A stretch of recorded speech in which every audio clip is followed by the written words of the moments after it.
नमस्कार, मैं विमलेंदु चैतन्य और आप देख रहे हैं अब तक बिहार। चैतन्य कम्युनिकेशंस के समाचार प्रभाग में आपका स्वागत है। आइए चलते हैं आज की पहली खबर की ओर।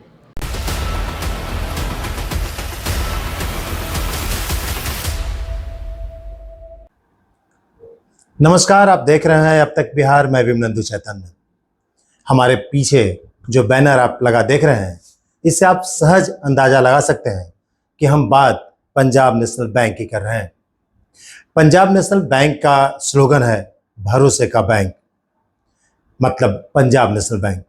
लेकिन इन दिनों बेभरोसे का बैंक कह रहे हैं व्हाइट हाउस कंपाउंड के रहने वाले मोहम्मद जावेद खान। आपको बता दें कि सरफेसी एक्ट 2002 में बनाया गया था। इस एक्ट को इसलिए लाया गया क्योंकि बैंक का पैसा जो लेते थे वो सीधे डकार जाते थे। लेकिन बैंक के पैसे को सुरक्षित रखने के लिए 2002 में इस एक्ट को लाया गया।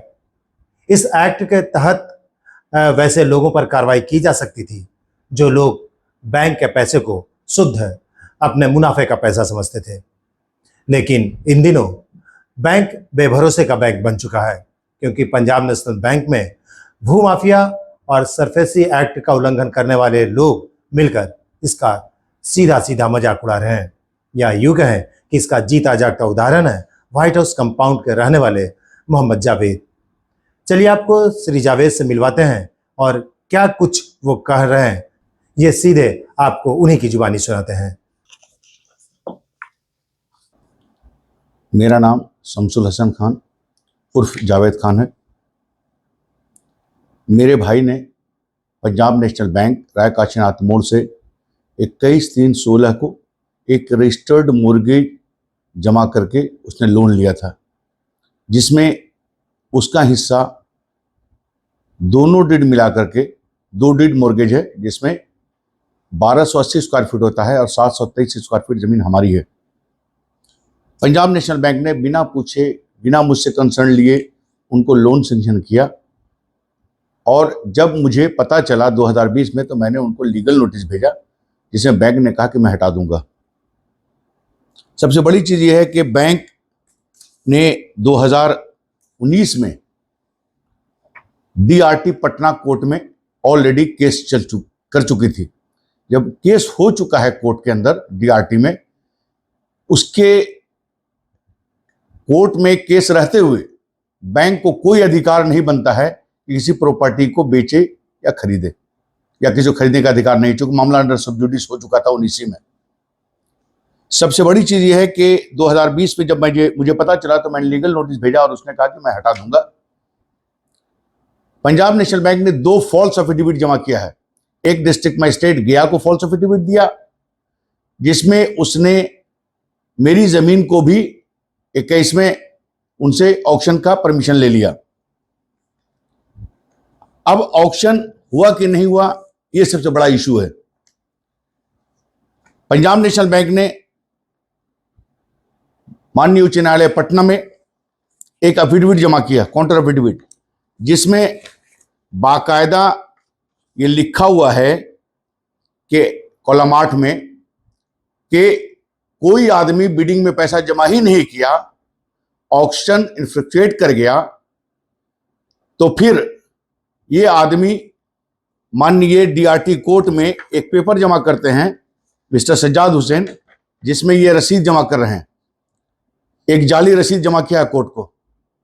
जब पैसा जमा ही नहीं हुआ है 4 तारीख को, बिडिंग हुआ ही नहीं, ऑक्शन हुआ ही नहीं, तो फिर ये नीलामी की बात कैसे कर रहे हैं लोग? न ये नीलामी हुआ है, न बिडिंग में पैसा जमा किया है। ये डायरेक्ट एक लेटर निकाल करके इन्होंने उसको सेल किया। एक लेटर उन्होंने निकाला, इसे पूर्व भी हमने दिखा चुके हैं कि ये 8 तारीख को मेन खेल ये शुरू होता है। 8 तारीख को पार्टी को एक लेटर निकाला और पार्टी से पूछा कि आप इच्छुक हैं। मीन्स ये बाहर से रोड पर पकड़ करके लोगों को कह रहे हैं कि मकान लीजिएगा। तो इन्होंने जब बिडिंग में अमाउंट जमा ही नहीं किया और ऑक्शन हुआ ही नहीं है, तो ये पूरी तरह से सरफेसी कानून के विरुद्ध काम किया गया है। और पंजाब नेशनल बैंक और सज्जाद हुसैन दोनों व्यक्ति ने फॉल्स एफिडेविट कई जगह पर किया है, जो एक जघन्य अपराध है। और सबसे बड़ा घिनौना काम एसएचओ रामपुर ने किया है और एडिशनल एसडीओ गया ने किया है। 28/9 को ये पंजाब नेशनल बैंक ने आरटीआई में मुझे लिख के दिया है कि पंजाब नेशनल बैंक ने आरटीआई में हमको लिख कर दिया है कि 28/9 को मकान को हमने सील किया था।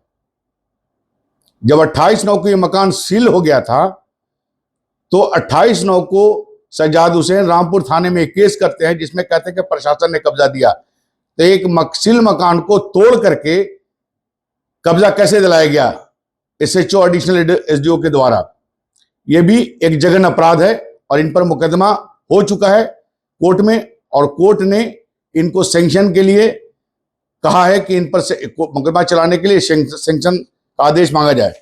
ये कॉपी उनकी है जो सैंक्शन के लिए सीएम कोर्ट से निकला है, इनके ऊपर मुकदमा चलाने के लिए सैंक्शन लिया जाए। सैंक्शन के लिए मैंने आईडी महोदय और कमिश्नर महोदय के यहां पत्र दे दिया है। सबसे बड़ा चीज यह है कि बिना ऑक्शन, बिना बीडिंग में अमाउंट जमा किए किसी मकान को नीलामी लिख दें और ये कहें कि हम नीलाम किया है, जबकि नीलाम हुआ ही नहीं है, ये नीलामी हुई नहीं है, डायरेक्ट सेल हुआ है। तो ये एक पंजाब नेशनल बैंक के अंदर एक बड़ा घोटाला चल रहा है और कितने लोगों की जमीन और जायदाद को इन लोगों ने बिना किसी ऑक्शन के, बिना किसी बीडिंग अमाउंट के डायरेक्ट कांटेक्ट करके इन्होंने बेच दिया है। इसकी जांच की आवश्यकता है और जो भी लोग इसमें इन्वॉल्व हैं, चूंकि मुबारक हुसैन पूर्व कैशियर हैं यूको बैंक के, ये सब खेल उन्होंने खेला है और इनको पता है कि हमने जाली रसीद जमा करवा रहे हैं। सबसे बड़ा दुर्भाग्य है कि बाप अपने बेटे को जेल में जाने के लिए रास्ता खोल दिया इसने। सबसे बड़ा दुर्भाग्य है इस समय में बाप अपने बेटे को जेल भेजाने का रास्ता खोल दिया कि जाली रसीद जमा करवा करके, फॉल्स एफिडेविट करवा करके। तो सबसे चीज यह है कि इसकी एक जांच होनी चाहिए और मैं बहुत जल्द माननीय न्यायालय से आग्रह करूंगा, हाईकोर्ट से, कि इसकी एक जुडिशरी जांच कमेटी गठन की जाए ताकि कितने लोग उसमें इन्वॉल्व हैं इस पूरे सिनेरियो में, इस पूरे कांड में कौन कौन शामिल है, इन पर एक लीगल एक्शन होना चाहिए ताकि लोगों को न्याय मिल सके। धन्यवाद।